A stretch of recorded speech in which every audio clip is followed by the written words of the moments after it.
Okay, good morning, everyone, and thank you very much for joining us for today's eArchiving webinar, which is looking at Conformance Made Simple. I can see people are still connecting, but in the interest of time, we can get started right now. So my name is Tom Phillis, and I'm going to moderate today's session. You'll see that I'm talking to you with my camera on, and our speakers will join you with their cameras on. But we do ask, please, that participants keep their cameras off, so that it makes it easier for us to respect data protection rules, and also to preserve the quality of the stream. I think we're all quite familiar with how to do online meetings these days, but just as a quick reminder, we ask if you can please keep yourself muted throughout today's meeting, so obviously we can hear the speakers clearly. There is a chat function in which we ask you to submit your questions. We'll have dedicated Q&A sessions, and we'd like to note that this session is recorded, but we don't share any of your personal data. So a quick look at today's agenda. So there's going to be a very quick welcome from me on the CEF building blocks and the current program, and then Jamie Kaminski is going to walk us through the eArchiving building block. We then have a presentation from Kuldor Az from the National Archives of Estonia on what is eArchiving, example software portfolio, aims, principles, and ideology. We then have Miguel Guimeras from Keep Solutions, who's going to present information package creation with Commons IP. We then have Sven Schwab from the IAT Austrian Institute of Technology, who's going to present information package creation with ETAB. And unfortunately, I'm sorry to say that Carl is actually unwell today, so he will not be joining us. So we will finish a little earlier, and we will find an occasion where we can include a presentation from Carl. It may well be the session that we already have planned on the 30th of September, but we will find which way works best. So we apologize for that, but as you can see, we already have quite a packed agenda.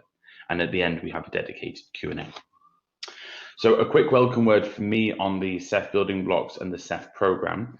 It's worth noting, I think some of you may know, that this is actually the very, very end of the CEF program, and it will end this year. And basically, we're waiting for the work programs for the Digital Europe program's first year to be published. Until they are published, we sadly cannot offer any information on how things are going to look under the Digital Europe program, and under which headings, etc., the different building blocks will be. But as soon as we can, obviously, we will inform all our stakeholders of how things are going to look. But just so you understand maybe a little bit of the context of the building blocks as they are right now today, the Connecting Europe facility has been, for the EU's last budgetary period, the main financing instrument for trans-European interconnectivity, established by regulation, supported by some specific guidelines, and then implemented through annual work programs. The Connecting Europe facility has financed a portfolio of building blocks, so you saw them just there. Currently 10 building blocks are financed through CEF. I'll run through them just very quickly. So the big data test infrastructure is basically a standards-based sandbox environment for public projects and public administrations to experiment with big data sets. The context broker is an API that can be deployed to create smart solutions and basically real-time data context evaluation, and can be implemented to make smart applications. The eArchiving building block, we're going to take obviously a deeper look in today. The European Blockchain Services Infrastructure is a blockchain infrastructure at EU level, active in a number of use case areas, such as diplomas, self-sovereign identity, or document notarization. The e-invoicing building block supports the adoption of the European standard of e-invoicing, respecting the European e-invoicing directive.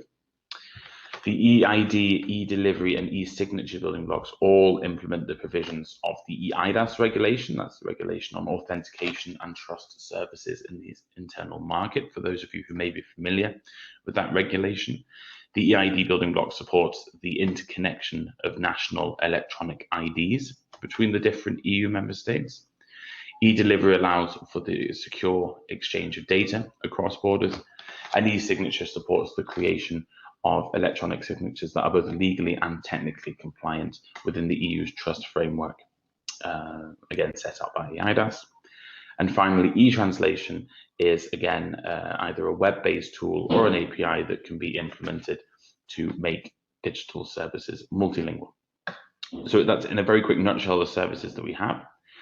How does CEF support projects in actually using a building block? I mean, each building block has its own specific service offering. And again, today we're going to look at eArchiving specifically, but generally each building block provides training sessions. So people can obviously come and teach you how to implement a building block, provide sample software, or has conformance testing services. And these tend to be the broad services available for each building block. How, in a nutshell, to reuse a building block? Basically, there are 3 broad steps that any project can implement. You can build a solution from scratch based on the core standards that are provided as a sort of a core service of the building blocks. You could reuse the sample software that is provided directly by the Commission. And this is something obviously that can be used for direct implementation of a building block, or could be something that is then later marketized and taken to the market. Or alternatively, you could buy a compliant solution from the market. And obviously this all lends very well to co-creation between different organizations, whether it's reusing or building or buying. And the key message here from our side is that all building blocks are based on common standards and specifications, either defined by the member states through large-scale pilots or defined in legislation, etc., but ensuring cross-border interoperability. Voila, and with that, I hand over to Jamie. Thank you, Tom. As always, that was really useful. So as Tom mentioned, I'm the head of training at the eArchiving building block, and I'd like to extend my welcome to all of you to what is now the 11th of our training webinars. And as Tom said, today we'll be looking at eArchiving Conformance Made Simple. So we're going to look at some of the free software that's available to make your life simpler if you are deploying or maintaining an eArchiving solution that conforms to the building blocks standards. Now, before we do that, I usually say a few words about the background and the ethos of the eArchiving building block to get everybody up to speed. But I'm mindful, as always, that we've got many regular listeners with us, so apologies if you've heard some of this 10 times before. So the building block was created in 2018, and its aim is to provide specifications, software, training, and knowledge to help people preserve and reuse information over the long term. Now, all of this information can be found on the building block website, which you can see on the screen here, and I'll provide a link to this in the chat box after I've finished speaking. Next slide. So what does the building block actually do? Well, we provide a variety of eArchiving services. So we maintain, for example, technical specifications. In our case, the core specification is the Common Specification for Information Packages, or CSIP. You'll hear more about that later and also in the webinar next week. We also provide open source tools that you can download and use right away, which is what we're talking about today, essentially. We have compliance and validation services that ensure that specifications are followed. We've also got a service desk. And again, I'll provide a link for that in the chat box afterwards. But this is a really important service provided by the building block. So if you're interested in deploying an eArchiving solution but don't know where to begin, or if you've got a specific technical query about any of the software or specifications that the building block provides, then just contact us through the service desk.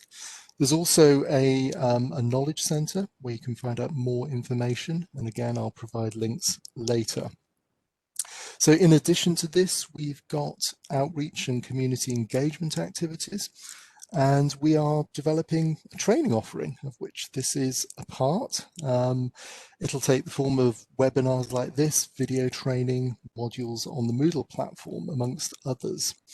What we can deliver in terms of training is very much driven and restricted by the pandemic at the moment, and I don't foresee any resumption of face-to-face training anytime soon, I'm afraid.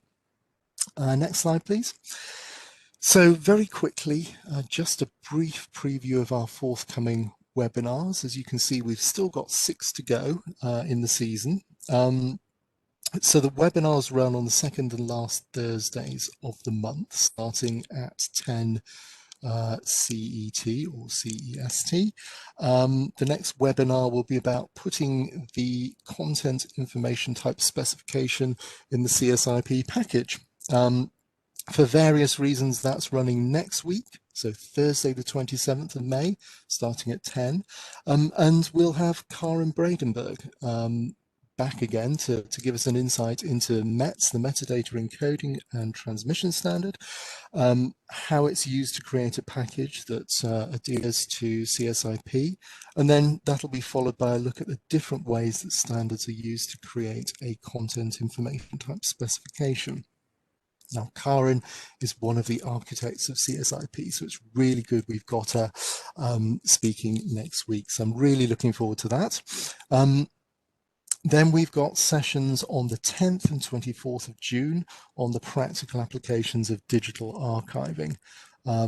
Then after the summer break, we've got sessions on the e-archiving reference architecture. And then on the 30th of September, we'll have Carl talking about validation. So what he would cover, would have covered today, he'll be covering on the 30th of September in quite some detail. And then we'll close with a session on e-archiving geospatial data. So a lot to look forward to. Next slide. So as Tom said at the beginning, the webinars are recorded and they'll be made available on the e-archiving webinar page, which you can see here. You'll have access to the PDF of the slide deck, the recording of the webinar itself, and also you can see a link to the anonymized answers to questions that have been asked at the webinar. So if you ask a question today, it'll be transcribed and anonymized and made available for the community. Next slide, please. So you can also find our recordings directly on the CEF Digital YouTube channel, which you can see a screenshot of here.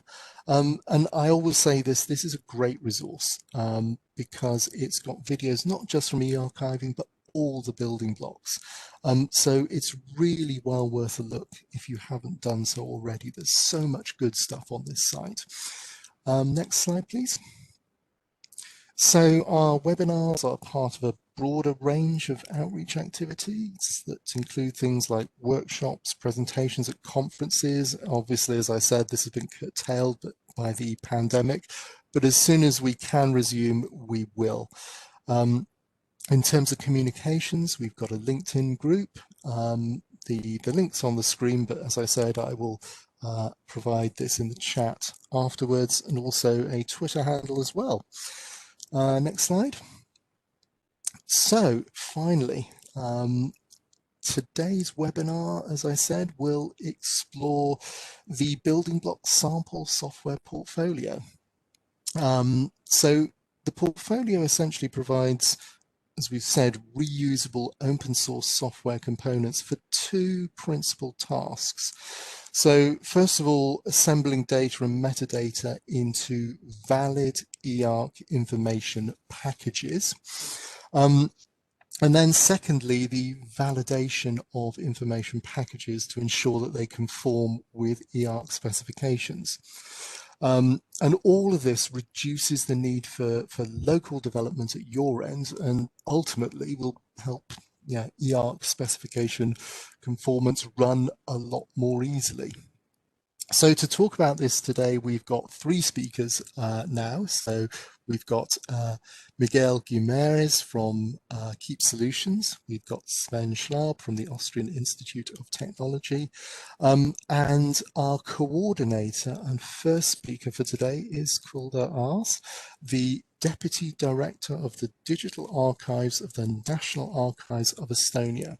And Kuldar has served as the technical coordinator of the E-ARK project and is an activity lead in the eArchiving building block.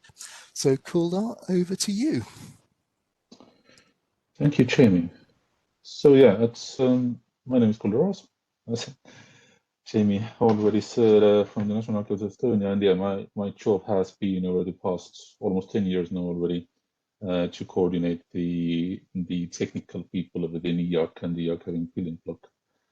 So to keep an eye on what are the common components, software components being offered by the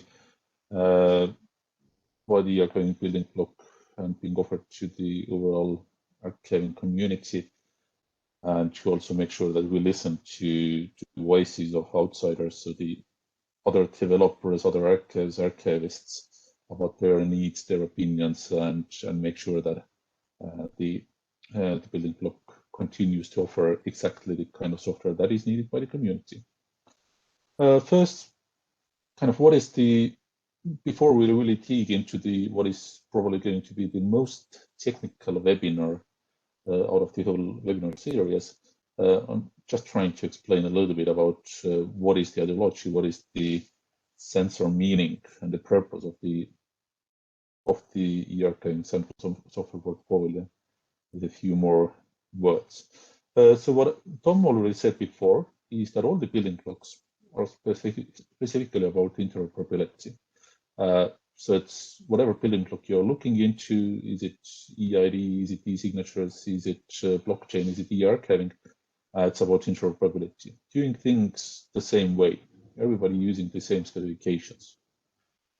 If you look specifically into eArchiving, then what the eArchiving specifications on information packages allow us to do is to make sure that information systems and eventually then also organizations are capable of exchanging information.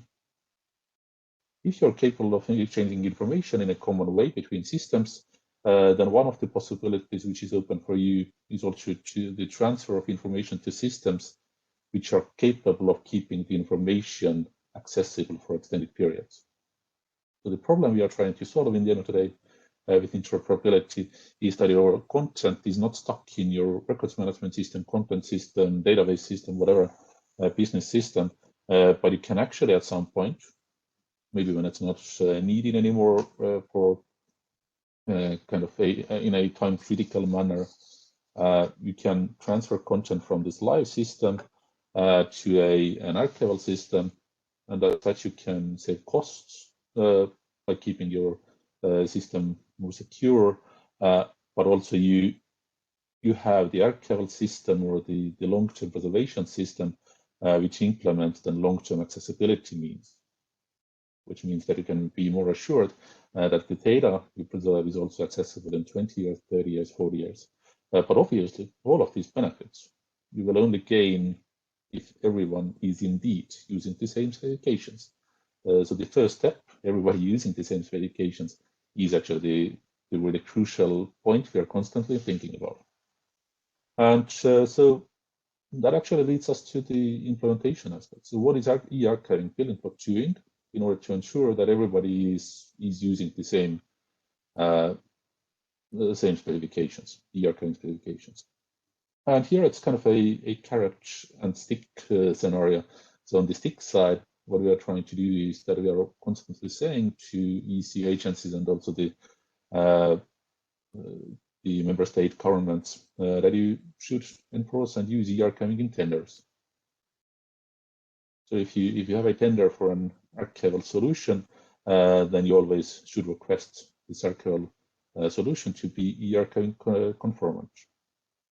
A next step beyond that is that we are also working with national archives, especially to and we encourage the use and establishment of e-archiving as a national requirement. And for example, the Danish National Archives is now very well on the road to doing so in 2 years from now. So starting from 2023, the e-ARK specifications should be the mandated way of transferring content between line of business systems and archival systems. And beyond that, obviously, we are, with all the other building blocks, working together on EU legislation. And we are trying to figure out ways, and we are working with the European Commission towards having EU legislation, which then clearly mandates the use and reuse of building blocks. So the first piece of that is the Data Governance Act, which as a draft was issued in the end of last year. And to support all of these, kind of the stick part of implementing e-archiving, we have also set up an e-archiving conformance service, which means that if you have a software and you want to take this software, let's say, to a tender, which is asking for e-archiving conformance solutions, then you just can't go there and claim that, yes, my software is conformant, but you would actually need to have this e-archiving conformance stamp being offered by the building block conformance testing service. But obviously, we don't just want to be the backups and say to people that you must implement e-archiving, otherwise something bad will happen. But we're also trying to provide as much support as humanly possible. So Jamie already said that we have a service desk which is available for any questions you might have, which also concerns technical questions about software and specifications. So if you don't understand a sentence in a specification you read, please contact us. If you don't know how a piece of software we offer our functions, just come to the service desk, just ask us. People are on standby and waiting for the questions. Onboarding, that's over the past year, we have had a growing amount of onboarding meetings where we actually one-on-one meet with specific institutions who have an interest in implementing e-archiving. We are looking at their workflows, we are looking at the data they want to archive, and we are trying to figure out what is the most appropriate way forward. So it's implementing a digital archiving solution in general isn't necessarily straightforward.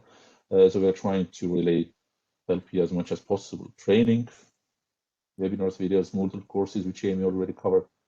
And yeah, in the end of the day, the focus of this meeting here and this webinar here, the sample software portfolio. So we are trying to keep an eye on what are the software components, the code libraries, which can be developed centrally and which make the implementation of e-archiving and the development of e-archiving compliant or conformant solutions easier and easier. And on the right, you see the evolution of reuse. So the European Commission is constantly looking into how many projects are reusing e-archiving and how many are looking into it, and the numbers are actually growing quite nicely. So I suppose the services we are offering and the implementation support we are offering these seems to be appropriate.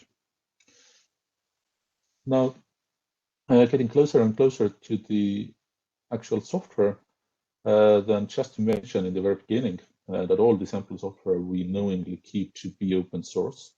So if you're interested in any of the components of the eARK sample software portfolio, then just go to the link github.com eARK software, and you can find all the code there with also additional explanations, readmes, etc. Effectively, the two types of components you will find there are first so-called separate software programs or systems or platforms. So it's software you can just download and install in your computers or in servers. First off, there are downloadable tools which you can just plug into next to your content systems, which can do content extraction, information package creation, validation, and these kinds of tasks. So things that you can just download and run for some specific tasks in an archival workflow. Or there are also some sample preservation platforms, which which you can download, which you can look into. So there is the eArchiving reference implementation, which is the reference implementation of our information packages available. So eArch Web, you have the RODA platform, the SSR platform available. So you can also look at the code, look at how the information packages have been implemented, how the tasks, archival tasks have been implemented, etc. The second part of the sample software portfolio, which we are looking more into today, is then the code libraries. So the scenario here is more that you already have a system available. You don't want to download any of the eArch tools or systems, but you have a system available. The little thing that is missing is the capability of handling eArch specifications, the eArch information packages. And for this purpose, we have multiple components available, most notably the Commons IP ertb, which allow you to do eArch information package creation. You can do component extraction from packages. You can also do information package validation. And right now, we are also developing one additional component, which would then be a plug-in information package viewer, so a generic viewer, which allows you to look into the content of an information package in a visual way. So with a graphical user interface, you can see what is the metadata there, what are the different representations, the data components in an archival package.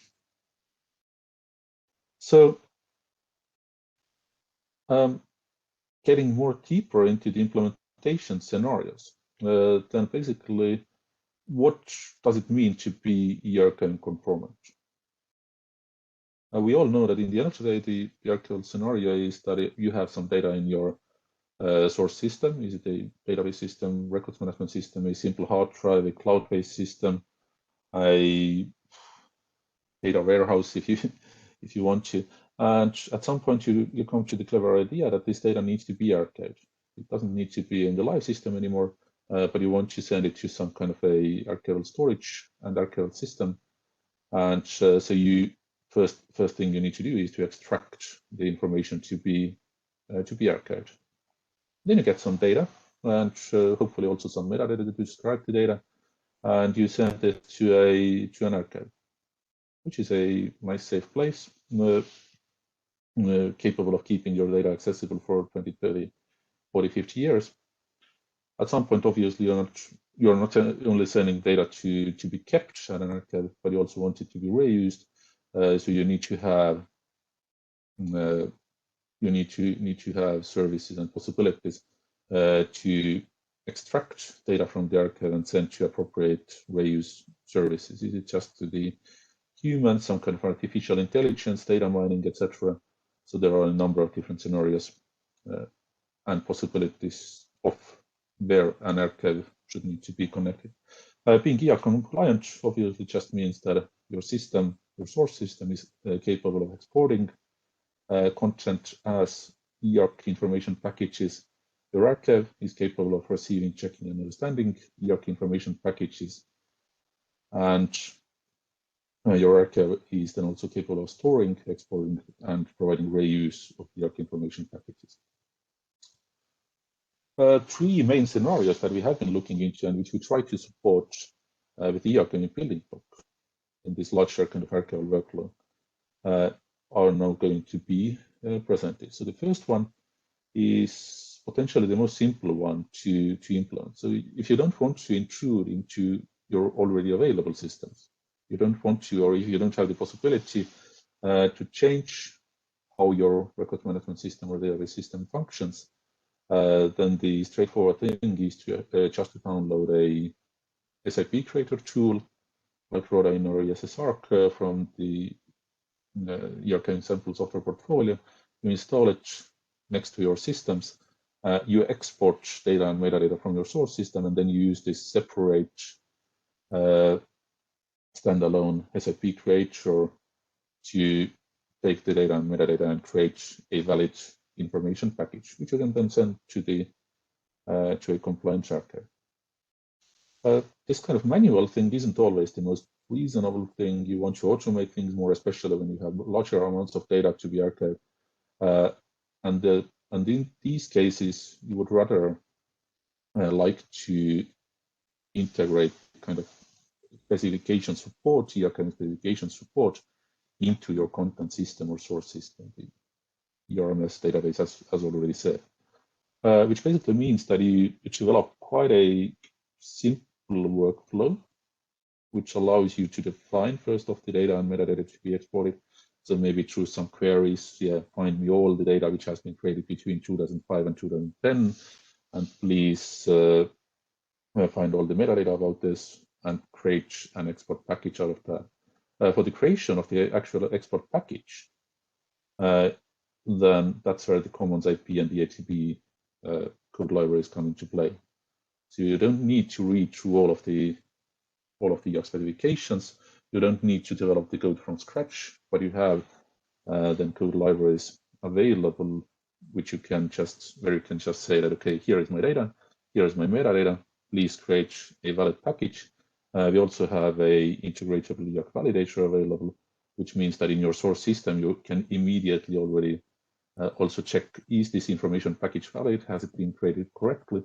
And if yes, then you can be really sure that everything is okay. And you can maybe then develop a transfer procedure between your source system and your archive. On the archive side, obviously the requirement is that you need to be able to ingest or accept eArch information packages. And here, basically, it's quite similar as with the source system exports, but just on the import side. So the workflow is the other way around. So you receive a package which claims to be eArch compliant information package. You integrate the eArch validator to check if the received package is indeed valid. And if it is, then, for example, the Commons IP library has methods to extract and parse the metadata and content from the package, which means that then you can continue with your next task. So in an archive, you want to do some more specific checks on the metadata, more specific checks on the data. So the eArch components or the eArchiving sample software provides you the means to actually get the metadata, get the content out of the package. You don't need to bother about the unpacking yourself, and you can go on with the business-defined tasks. So these three actually are most important for the eArchiving building block. And currently we are very much considering and we are focusing our effort into supporting agencies to achieve first of the export functionality in their content systems, and then digital archiving platforms to achieve eArch SIP ingest capabilities. Obviously, at some point, we would be also happy if, especially archiving software, would also natively implement eArch AIP within a digital archive. So it's the native storage format of all the content within an archive is the eArch AIP. But obviously, that means intruding into the data model and the internal logic of a digital reservation platform, and that's quite a lot of effort. It's not that you shouldn't do it, but we are rather saying that it's really hard for us to think about reusable code libraries to be used for this scenario. And rather, if you have an interest in implementing eArch AIPs within your archive on the storage layer, then please get into contact with us directly, and we'll see what are the best ways forward and how to collaborate. And also then the output side. So here it's basically that we, as I said before, so the DAP viewer or the IP viewer is only just coming, and we are only starting to develop the scenario where a repository can export an information package for viewing in other systems, and where then the viewer core component of the viewer would be available from the building block. So that's the intro. But basically, we are now going to look at the rest of this webinar. We are going to look into the first scenario. So how you can use eArch code to more easily create information packages in your source systems, and how to package them and how to make it easier for you to implement then E-ARK information package creation. But before we do that, just a call as well to all of you.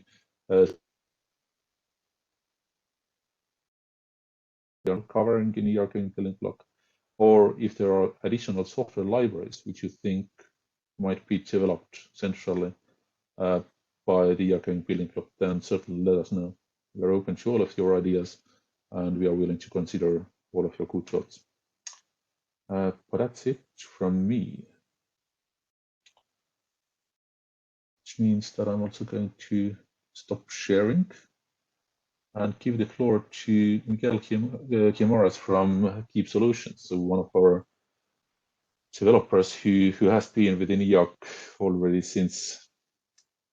So the Keep Solutions has been in E-ARK already since the very beginning in 2014, and he's one of the leaders in implementing E-ARK specifications. Miguel. Hi, everybody.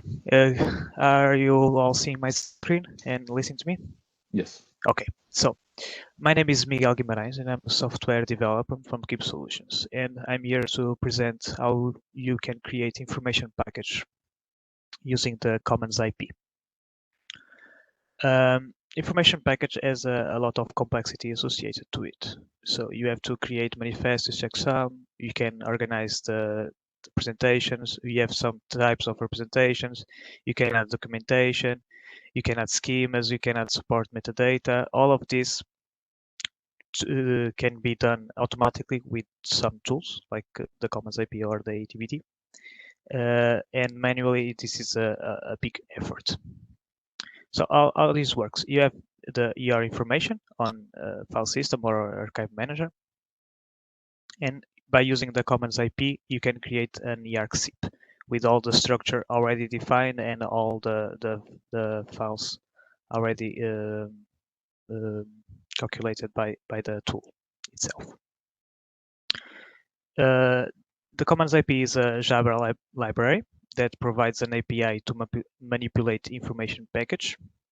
It's free and open source. You can find it in GitHub on the Keep's Commons IP repository. There's this is integrated with Maven. You need to have Maven to, or you can build it yourself if you want to. It's up to you. It has documentation. It provides documentation how to integrate your system, and all the examples that I will show here are on the wiki page. So you can copy and paste and adapt to your needs. So I will pass to the demonstration now. So I have 4 examples. One simple zip that is a zip with only one representation and one file and one metadata or descriptive metadata. So first of all, let's start to see how you import this library to your Maven project. So you have to add the Keeps repository to your system, and then import the dependency, the Commons IP dependency. Doing that, you already have the library here, so you can now start to create your own eArch zip. By doing so, this step, you can instantiate the eArch zip object and giving the zip ID. This will be the name that the zip will be recorded. You can add a creator software agent. Then you can add an optional human readable description. In this case, I put an example of eArch zip creation using Commons IP library. Then you can add descriptive metadata at the zip level. So you create an IP descriptive metadata object that receives a file that it's where your descriptive metadata is. You can put the metadata type if it's we have some metadata types here, mark, mods, EID, DC, and so on. and then you can put the metadata version of that type. And then you add it to the descriptive metadata. You can also add preservation metadata at zip level using the IP metadata interface and doing add preservation metadata method to add it to your zip. You can also add other metadata. For instance, you create an IP file and you give this IP file to the IP metadata and add it as other metadata. Optionally, you may rename, you have options to rename the file. So here it will be this name that will be on the zip metadata underscore other.txt, and you can rename it to metadata underscore other underscore named. I will show you an example in the next example. You can also add schemas, XML schemas with the add schema method. You point to where the schema is. You can also add documentation at the zip level and agents if you want to. You can also add agents. And then you add the representations. So you create an IP representation object and you give the ID. Here I give the ID representation 1, and then you add this representation to the zip. To add files, you need to use the IP file interface, point where the file is, and then add this file to the representation. And the final step is to build. So you call the method build and give a destination folder.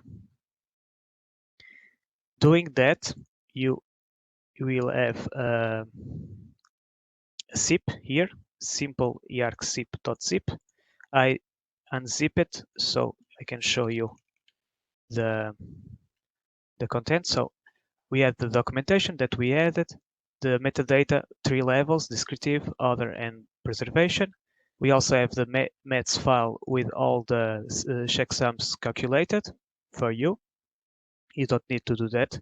The library does that. And we also have the representation 1 and all the data and the schemas that it composes this zip. So this is the simple zip scenario. Now I want to add another representation. So I want to have 2 representations in the same zip. The first steps are identical to the simple zip. So you have to instantiate the eArch zip, add the descriptive metadata, preservation metadata, or the metadata if you want to. Add the schemas, add documentation, add an agent, and then comes to the part of adding representation. So you create a representation file or representation object, sorry, and then you give an ID and add this representation to the zip. Then you point where the file is that you want to add to this representation, and you can add it to the presentation. To create another representation, you instantiate again an IP representation object, give the representation ID, use the same method as the presentation to add the representation to the zip, and then you can add the file. Here I use the set rename to, so the original name was documentation.pdf. I rename this file to another underscore file.pdf and add this file to the representation too. And then I did the build. And this results in this zip, the double representation eArch zip. I will unzip and then do a shows you the content.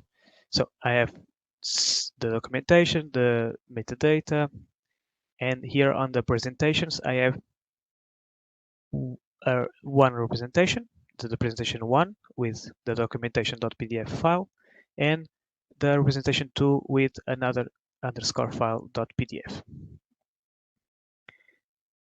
Now let's go to the third example. So it's a SIP with multiple representations and multiple files per representation. Again, with the same kind of initialization. So creating the eARK SIP object, add the software agent, add the description, descriptive metadata, preservation metadata, and other metadata, add the schema, add the documentation, add an agent, and then this part is for representation 1. For the first representation, we create again an IP representation, then we add files to this representation and add the representation to the SIP. This will be creating a SIP with the first representation with 2 files. Then for the presentation 2, we create a new IP representation object with an ID for the representation and then add the files. And this time I will not put the file directly under the data, but with a relative folder, so a subpath. I will put this documentation.pdf in under the directory ABC and DEF, and rename the file to file3.pdf and add this file to the second representation. Then I will rename documentation PDF to file4.pdf and add it to the second representation. Then I create a third representation with ID representation 3 and follow the same relative folders schema. So I put it under this folder and this folder, this representation, the file5.pdf. And the file 3 and the second file for representation 3, I will put it right under the data. We do the final step, building, and this creates the SIP. This SIP is the multiple representation with multiple files eARK SIP. Let's unzip it.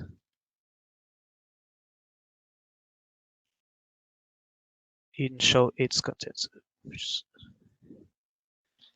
So the same thing, documentation, metadata, mets file, and 3 representations here. Representation 1, representation 2, and representation 3.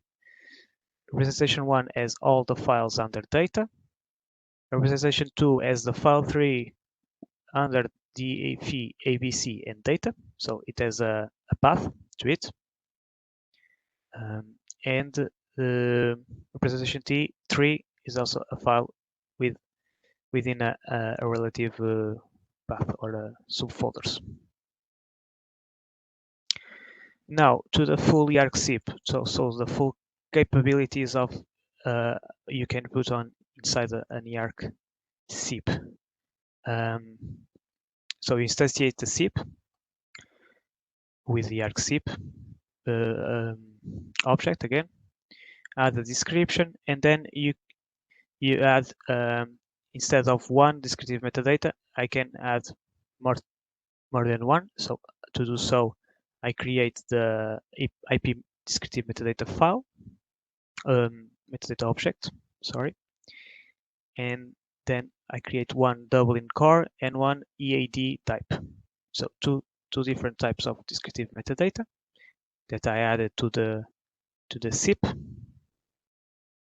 Then I add the preservation metadata to this SIP, to the SIP level. Add another preservation metadata to the SIP level. Just put this here. So I have premise 1 XML and premise 2 XML on the preservation metadata folder. Then I add 3 schemas, 3 XML schemas. So 1 for EAD, 1 for DC, and 1 for premise. And I can add some documentation also on the SIP level. So I have a user manual and a submission process. And then I start to add some representations. I create a presentation 1, add this representation to the SIP, and then add some files to this representation. And in the full SIP example, I also add preservation metadata on the representation level. So this representation will have preservation metadata. So this premise R1 XML. I also add documentation on the representation level. So this PDF format spec.pdf, and add this file documentation.pdf to the presentation. So this representation has documentation, preservation metadata, and a file. And add another representation. I call it representation 2. I add again preservation metadata on the representation level, some documentation, and a file, a CR file in this case. And I build it. And this will create a full E-ARK zip. Let's unzip the full E-ARK zip and show its content. So on the documentation level, at the SIP level, I have the submission process PDF, the user manual PDF. At metadata, I have 2 descriptive metadata and 2 preservation metadata files. On the representation level, I have presentation 1 with the data, that is the documentation.pdf, with some documentation about the specification of the data, and some preservation metadata for this representation. For the presentation 2, I have the CR file here with the CR specification and some metadata, some preservation metadata. And for each representation, we also have the mets file, and for the SIP, we have the manifest as well. Also, the schemas are also here that I added. And this concludes my presentation. I can stop sharing now. Thank you, Miguel.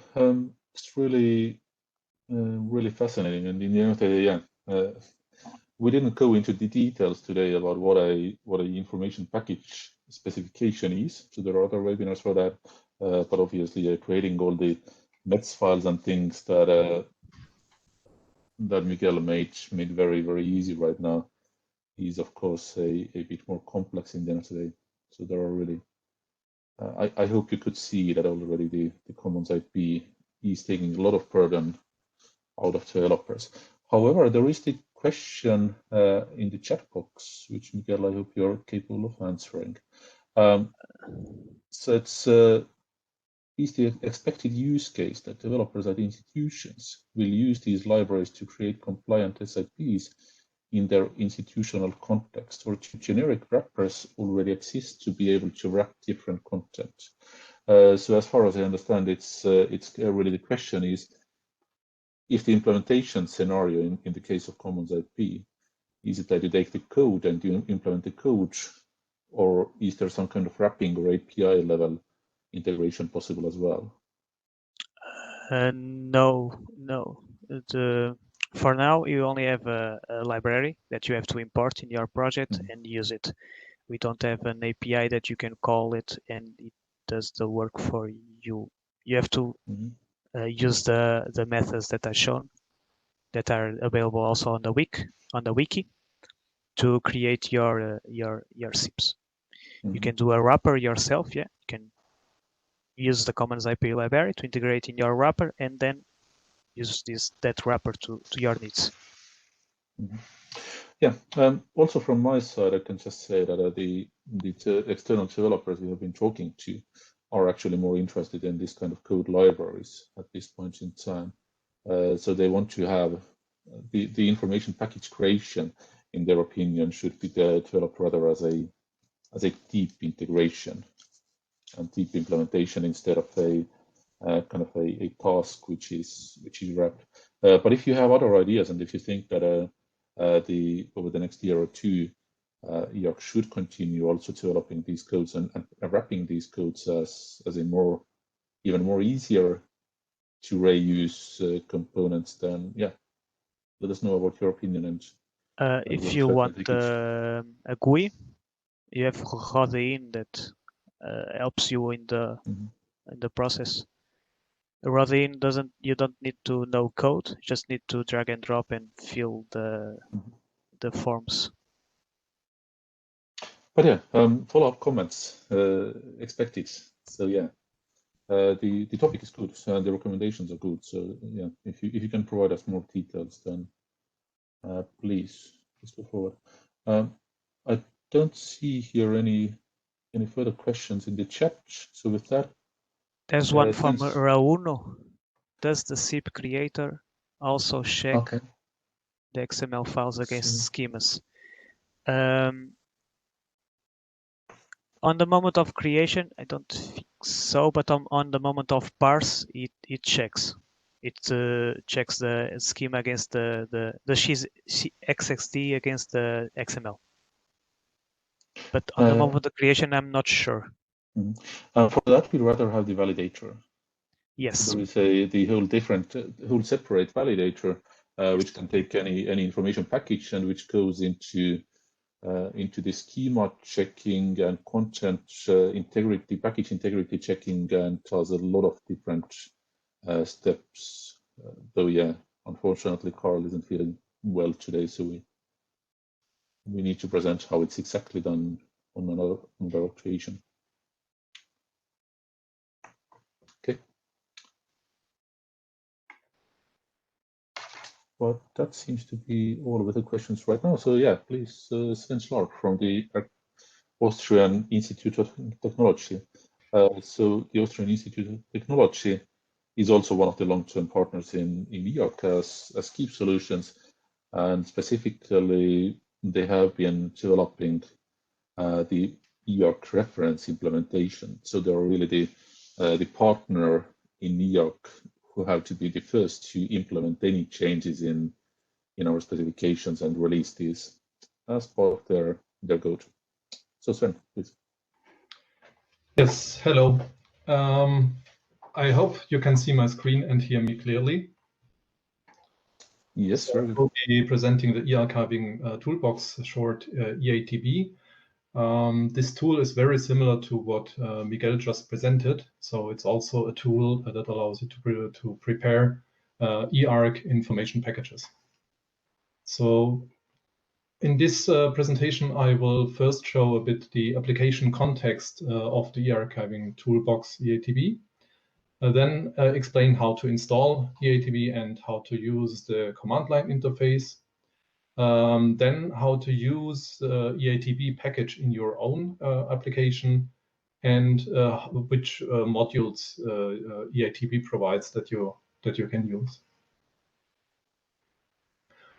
So if we look at EATB, you can see in this diagram that it is embedded in the eArk web reference implementation. That is an environment that shows several use cases around archiving, with use cases around zip creation, ingest, archival storage, and full text indexing.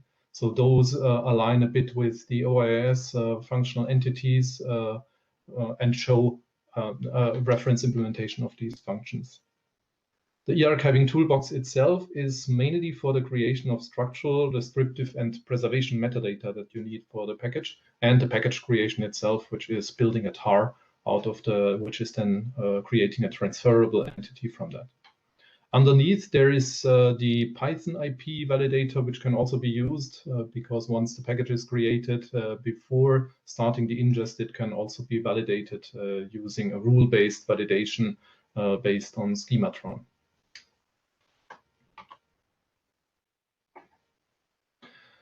So the requirements to use eATB is first you need Python 3. It's tested with above 3.6, and pip virtualenv is recommended, and git if you want to version download it from the from GitHub and so on. So most developers will be probably familiar with that. So I don't go into detail of this. So coming to the first part, which is installing eATB and using the command line interface.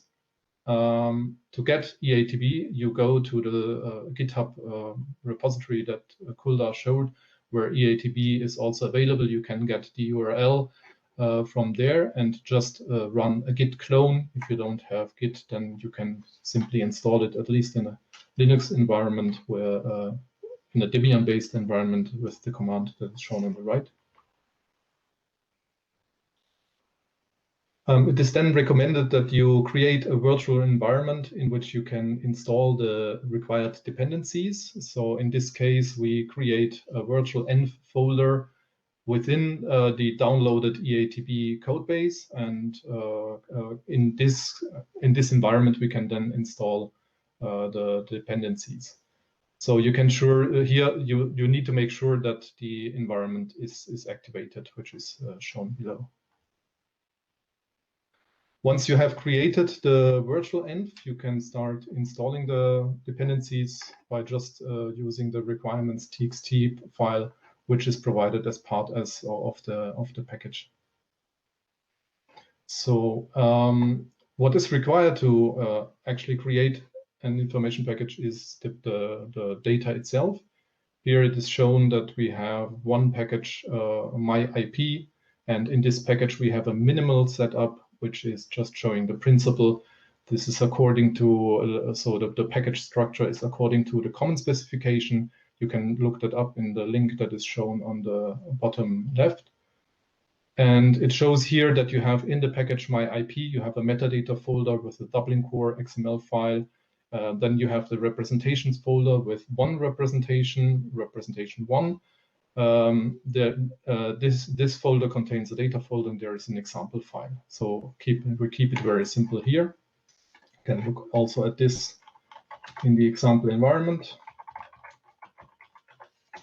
So this is the corresponding structure of the package. Here eATB works like that you provide the folder with the data beforehand, and you run eATB afterwards to create the package metadata. So zip creation itself is here provided as a function of the command line interface tool, which we can now simply execute here. So first, as I said, you need to make sure that you have the virtual env activated. We have the virtual env here in this folder already. And you can see that here on the left side that it is activated.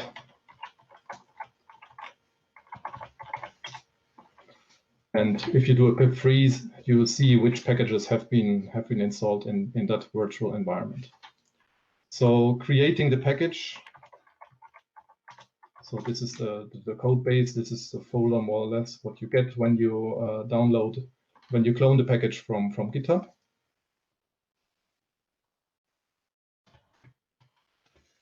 And I just have the command already here available. So Python 3, then the package creator module is the package creator.py.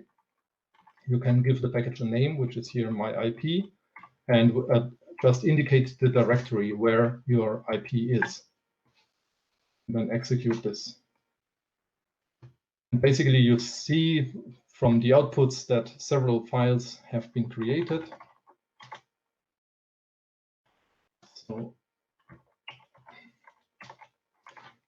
you can see now here. So comparing to the previous tree output, you can see that several additional files have been created, which is here the preservation folder with the premise XML. There is a mets XML in the root of the package now. There is additionally a premise XML at the representation level and a mets XML also at the representation level. So we also have a tar file that you can see here.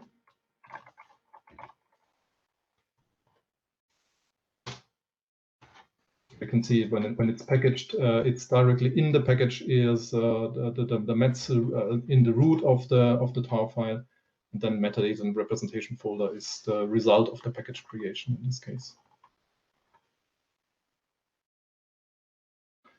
So this gives just the overview of the additional files that have been created, and to make clear that we have here a segmented met structure, which means that we have a mets file in the root of the package, and we have a mets file in the representation folder of the package. So we differentiate here the root of the information package and the representations, which can be managed independently. So we can now look into the structural metadata which have been created, just highlighting here the important things. So a few other things have been left out in this example. This is the root mets XML, and the root mets XML just points to the representation mets, which you can see here. It points to the representation mets of the representation 1. And that's basically the function here. So if you have several representations, you will have several pointers to the representation mets files which are included in the package. So this we can also see.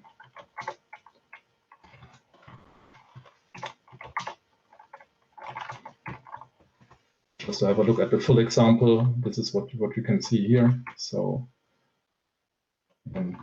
this is the representation mets file that is referenced in the root mets in this example. There is also the premise file, also, again highlighting the important information in this file here. We have one example text file where we have a message digest, we have the file size, and we have the pronoun identifier of the text file in this case. So basic information about the only object that we have included in this example is highlighted here. As you can see here, this is the mets file. This is the premise file of the representation. So this means that premise information about individual objects is included in the representation level, while on the higher level you would rather document preservation actions which have been performed on the information package as a whole, but not documenting information about preservation-related information about the individual files that are the digital objects that are included in the representation. This is also here.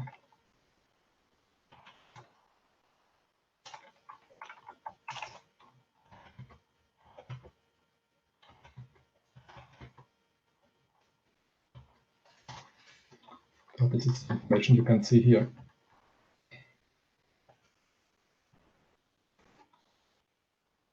So now looking at how can you install eArchiving and use it as a package in your own application. So it's again the same procedure as before. We create a project folder where we have our own code, and we create a virtual environment to install dependencies that we need and make sure that the environment is activated. In the requirements txt, we have only very few, so that's very few dependencies. That's what we wanted, so that it is easy to use. Which you just have basically the eArchiving package, and you need the LXML library to be included. With the -e switch, you can make sure that you actually can also edit the code and make changes in the downloaded code as well. Then you can have in your own code, you can have an example, your main.py application that does something simple like this one. So just to mention here, in the presentation that you will also be able to download, all the examples are copyable. So you can it's not images, it's text. So you can copy it from the PDFs also if you want, and if you want to try it out. Let's now have a look at this project. So this is our simple project where we see the requirements. So here is the eArchiving dependency directly downloaded from GitHub and the LXML library. And you can also see the main.py module here, which does nothing special, just we have a parsed mets example here. So we load the mets file, use the LXML library here to from the file elements to get the checksum in this case and to get the link.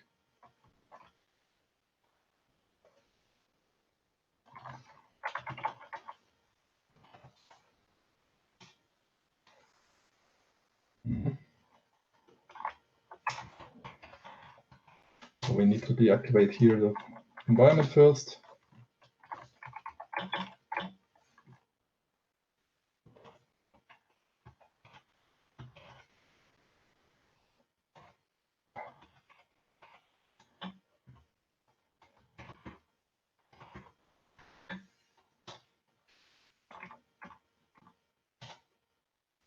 Okay. And so this is what this example just outputs. We have seen one is the checksum, and the other one was the link of the mets file that was in the root. So this is the root mets file that just points to the first example. So this corresponds to what the code here does. To just output the checksum of the only file element that is found in the root's mets file is the representation mets file, and it outputs the checksum and the link to this file.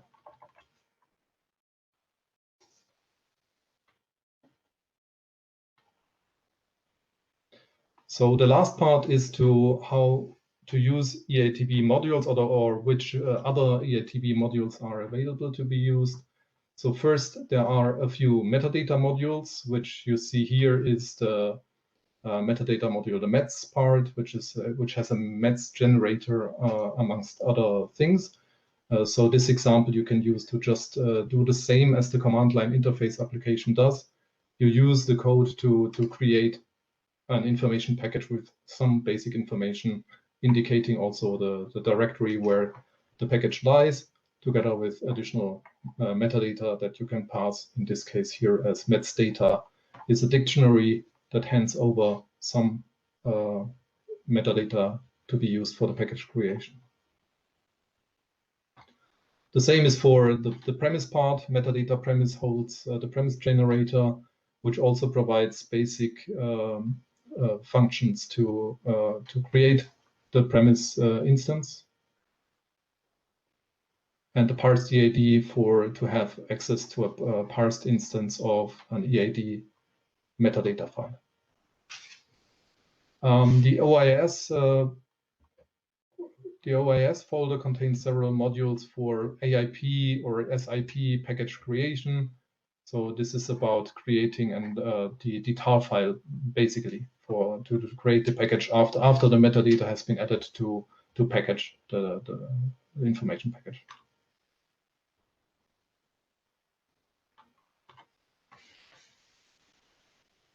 So lastly, one other example is the command line utility. So this is for preservation functions which can be executed on the command line. So you have a way to just have, in this case, for several use cases, we provided examples of preservation actions that might be executed during ingest, for example, or in the pre-ingest phase, where packages need to be created.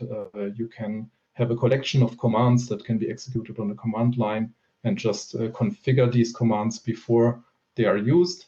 And one example that is provided is here to have encryption and decryption. For example, you might use GPG as the underlying tool from the command line, and in this case, just have based on the CLI command, which is defined here in this overview.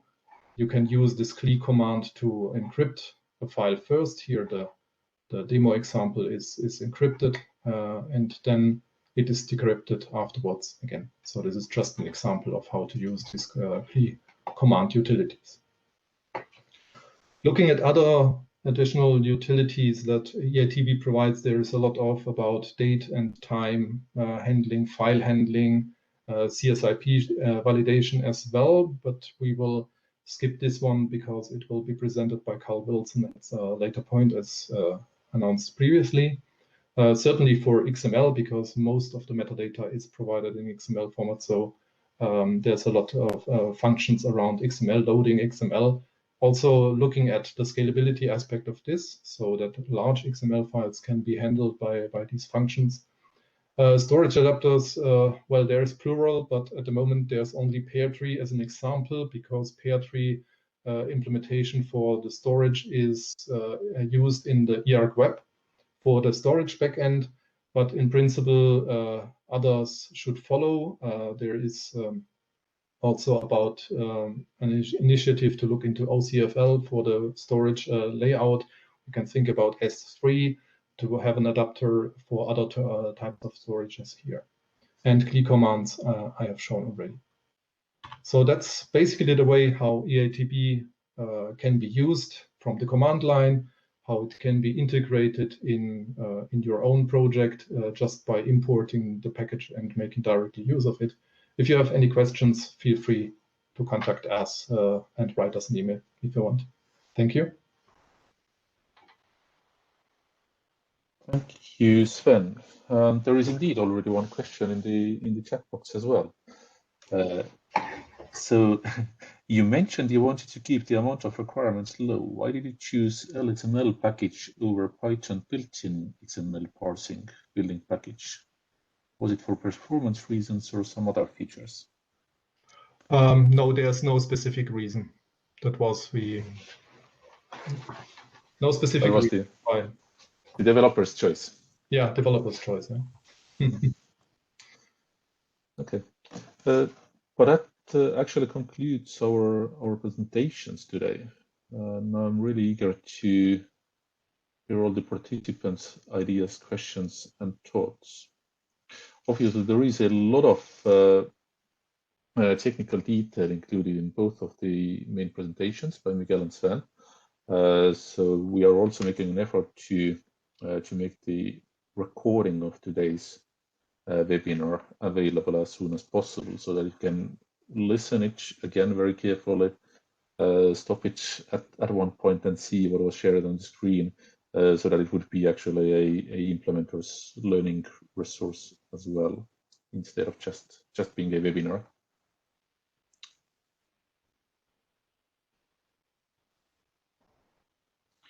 Maybe while we see if any more questions come from participants, we will share or reshare, I think, the satisfaction survey. So we just ask all participants as well, if they wouldn't mind, if they can take just 30 seconds or so to complete the survey, which obviously just helps us improve, or hopefully improve our sessions going forward. So voila, you can see the link in the chat. Indeed, none of the building blocks is working for themselves, but it's for the European general audience, and you have the possibility to direct how we should continue and how the building, what the building blocks should do and how should they work. If there are no questions from the audience, then just quickly wondering, Miguel and Sven, can you tell a few words about the next intended actions or developments over the next half year until the end of this year? Is there anything crucial planned which you would like to inform our audience about? Yes, Commons IP is will also integrate a validator for you to validate your own SIPs, and also to ensure that the Commons IP follows the specification. Continuous updates. Yeah. Yeah. In our case, it's basically the development of the IP viewer, which brings in new requirements for things that we can outsource to the eArchiving library. And then, as I mentioned, storage adapters is one topic, because also the AIP format will be looking into the way how the AIP is stored And that should be reflected also in eArchiving to provide the means to use other forms of storage than the ones that are available now. Mm. Okay. In the chat, there is a question. I'm not sure if I understand it correctly, but it seems to be about security actualization. So that there are people indeed listening who are currently reusing the tools and have forked the tools. And I understand the question is about security actualization and will it be a problem?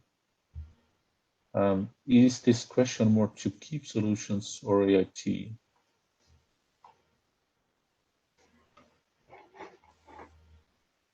So is it about the Java or the Python part? Python. Yeah, it takes a bit of time to get the answer to the chat, but maybe you can both then comment a little bit on security actualization and what are your activities in this area. From my side, I can say that we are continuously updating. So if a package is outdated, this is continuously being addressed from terms, because many concerns regarding security are the underlying dependencies. So if they get outdated, it also brings in security issues, which we then address by updating them. So that's one of the basic things we definitely do, and we will also do over the next time. We also utilize the GitHub. GitHub is an excellent repository for code, and we have code alertings and dependency alertings when one dependency has a severe break on the security. We receive an alert and we update the package. We also are planning to migrate to the next Java LTS, so Java 11. Because Java 8 is continued, so we have to plan to migrate to the next Java version, the long-term versions. But obviously, if you have forked the code already and you are using it in your systems, then we are strongly recommending you to keep an eye on the updates in the main library, because that's I suppose that's one of the main benefits of reusing other code. So when we do updates, when we learn from the wider community about mistakes, bugs, then we also deal with the bugs and we update, as you heard before, our software continuously to meet the new requirements and changes in the E-ARK specifications. So there is not just that we give you the possibility to implement E-ARK information packages once, but we'll continue to offer the newest and most up-to-date code library. And if you have any questions, if the dependency to our code is a problem for you, if you run into any issues, then yeah, indeed, you can post questions and issues directly in the relevant GitHub repositories, obviously.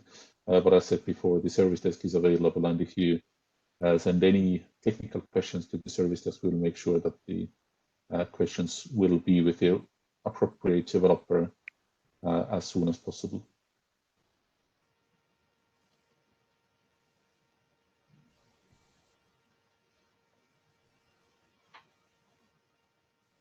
But if there are no further questions or comments, then from my side, thank you very much for joining this event today. Tom has put the feedback link into the chat box, so yeah, please find a few seconds to let us know what you think about today's webinar. Jamie or Tom, any final words from your side? Just to say that, well, many thanks to you, Calder, and to all our speakers, and for the engagement of our participants, and to say that hopefully we will see many of you who've joined today at next week's session. So same time next Thursday on the second part of the introduction to the CISP session. So hope you can all join. Jamie? I couldn't have put it better myself. Yeah, that's everything. Thanks. Wonderful. Okay. Well, in which case, wishing everyone a wonderful afternoon, end of the week, and a wonderful weekend.